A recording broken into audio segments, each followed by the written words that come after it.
Selamat pagi Bapak Dr. Andes Budiantoro dan teman-teman semua. Hari ini saya akan mempresentasikan mengenai potensi diri dan berpikir positif guna memenuhi tugas besar saya pada mata pelajaran Etik UMP. Yang pertama, kita harus mengetahui dulu apa sih potensi diri itu. Potensi diri adalah tentang kemampuan tersembunyi dihadapkan dengan peluang yang jika tidak dimaksimalkan atau dioptimalkan akan menjadi sia-sia dan tidak berguna. Pada dasarnya setiap manusia pasti selalu mempunyai potensi atau bakat yang terpendam yang tanpa kita sadari kita mampu untuk melakukan sesuatu hal. Dan jika kita mendapatkan peluang untuk menunjukkan bakat kita tersebut namun tidak kita optimalkan, maka bakat tersebut akan menjadi sia-sia dan tidak berguna. Dan di sini saya sudah memasukkan 7 langkah dalam membangun potensi diri. Yang pertama, kita bisa membuat keputusan untuk berkembang dengan cara tidak mudah puas tentang apa yang sudah kita capai saat ini dan selalu ingin menjadi yang lebih baik dan lebih baik lagi. Yang kedua, kita juga bisa kenali diri kita sendiri terlebih dahulu agar kita tahu minat kita di mana dan kita tahu bagaimana cara untuk mencapai minat tersebut.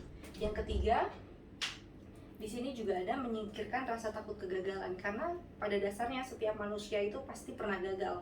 Hanya orang-orang yang tidak pernah mencoba hal-hal baru yang tidak pernah gagal. Jadi lebih baik gagal tapi kita mencoba daripada kita tidak pernah mencoba sama sekali. Dan yang keempat, tetapkan tujuan. Demi mencapai potensi ini kita harus mempunyai tujuan yang ingin kita raih. Yang kelima, meraih tujuan melalui langkah kecil. Karena setiap langkah yang besar membutuhkan langkah-langkah kecil dan kita tidak boleh mengabaikan langkah kecil tersebut. Yang keenam, ada buat daftar pencapaian. Kita harus tahu tujuan yang ingin kita capai itu apa dan bagaimana cara mencapai tujuan tersebut.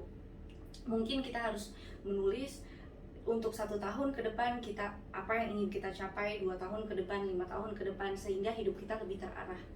Dan yang terakhir, berhenti membandingkan diri kita dengan orang lain, karena matahari dan bulan pun punya waktu yang berbeda untuk bersinar. Jadi rasanya tidak adil bahwa kalau kita membandingkan diri kita dengan orang lain.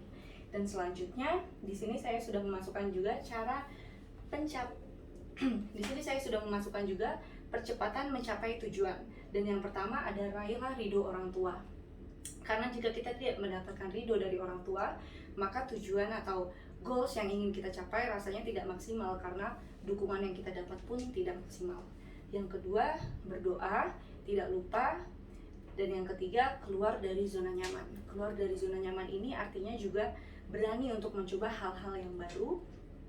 Dan yang keempat, jangan cepat merasa puas. Seperti yang sudah kita bahas di poin sebelumnya, bahwa kita pasti bisa melakukan yang lebih baik dan lebih baik lagi. Caranya adalah jangan cepat merasa puas, agar kita selalu bisa mengembangkan bakat yang kita punya. Dan yang kelima, selalu waspada dan siaga. Karena di samping kiri, samping kanan, depan, belakang kita akan selalu ada orang-orang yang juga mempunyai kemampuan dan juga berusaha keras untuk mencapai tujuan sama seperti kita. Jadi kita harus siaga dan harus waspada bagaimana jika nanti ada orang lain yang bisa mengambil kedudukan yang sedang kita duduki, atau jabatan yang sedang kita punyai, atau bisnis yang sedang kita jalankan. Kita harus tahu kita harus berbuat apa jika hal tersebut terjadi. Dan yang terakhir, jadikan hambatan dan tantangan sebagai hiburan yang menantang untuk meraih tujuan. Kita tidak boleh menjadikan tantangan atau hambatan itu menjadi alasan kita untuk berhenti mencoba, melainkan kita harus terus menjadikan tantangan itu menjadi hiburan yang nantinya akan bisa kita ceritakan jika tujuan kita itu sudah berhasil kita capai. Dan selanjutnya kita masuk pada poin berpikir positif. Berpikir positif adalah berpikir terhadap sesuatu yang mengandung makna dan satuan yang terdiri dari 3 komponen. Yang pertama, muatan pikiran, yang kedua, penggunaan pikiran, dan yang ketiga, pengawasan pikiran. Dan di sini ciri-ciri orang yang berpikir positif adalah yang pertama, mengakui bahwa ada unsur negatif dalam setiap individu. Bukannya kita ingin berpikir negatif, tapi kita harus sadar, atau orang-orang yang berpikiran positif pasti sadar bahwa di setiap individu memiliki unsur negatif. Jadi dia akan lebih berhati-hati jika ingin percaya kepada orang lain. Dan yang kedua, tidak mau kalah dengan keadaan dalam kesulitan dan rintangan. Ini juga yang dilakukan oleh orang yang berpikir positif. Pasti tidak akan mudah menyerah dan putus asa. Yang ketiga, memiliki jiwa yang kuat dan konsisten. Semua orang yang positif atau kebanyakan orang-orang yang berpikir positif pasti dia akan mempunyai pendirian yang konsisten dan kuat dan tidak mudah untuk dirubah. Dan yang keempat, percaya pada kemampuan, keterampilan, dan bakatnya. Orang-orang positif pasti percaya diri, percaya bahwa dia punya kemampuan, punya bakat yang bisa dia kembangkan. Dan dengan cara itu dia juga pasti akan bisa membuat orang lain percaya bahwa dia mampu.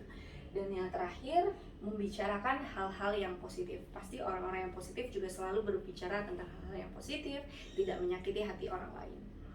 Dan di sini ada manfaat orang berpikiran positif. Manfaat yang dapat kita rasakan salah satunya yaitu agar kita tidak terjebak dalam situasi yang serba buruk yang akan membuat kita terperosok pada situasi yang penuh dengan intrik.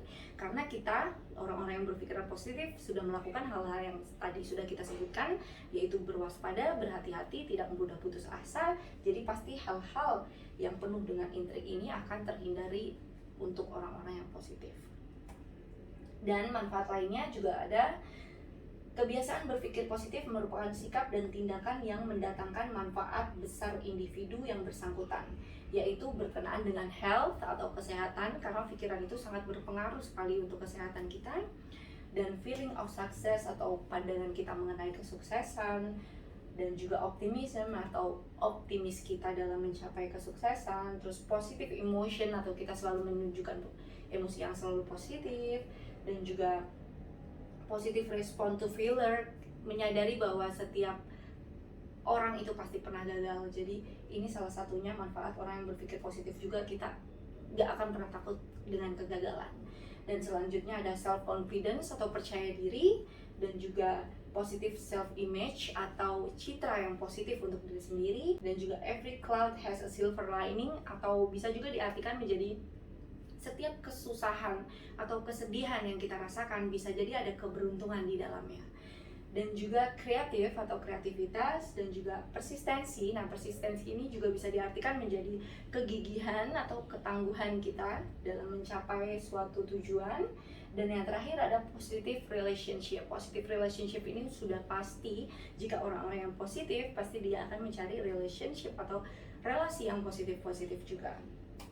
Dan kesimpulan yang dapat kita tarik di sini adalah berpikir positif adalah cara menghadapi suatu masalah dengan mengambil hikmah di balik masalah yang dihadapi, sehingga tidak menimbulkan konflik atau pertentangan. Efek dari berpikir positif yaitu apabila seorang individu mampu berpikir positif, maka kondisi psikologis individu tersebut akan positif pula.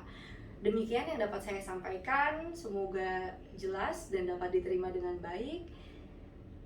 Terima kasih untuk Bapak Dr. Andes Budiantoro dan juga teman-teman semua. Selamat pagi.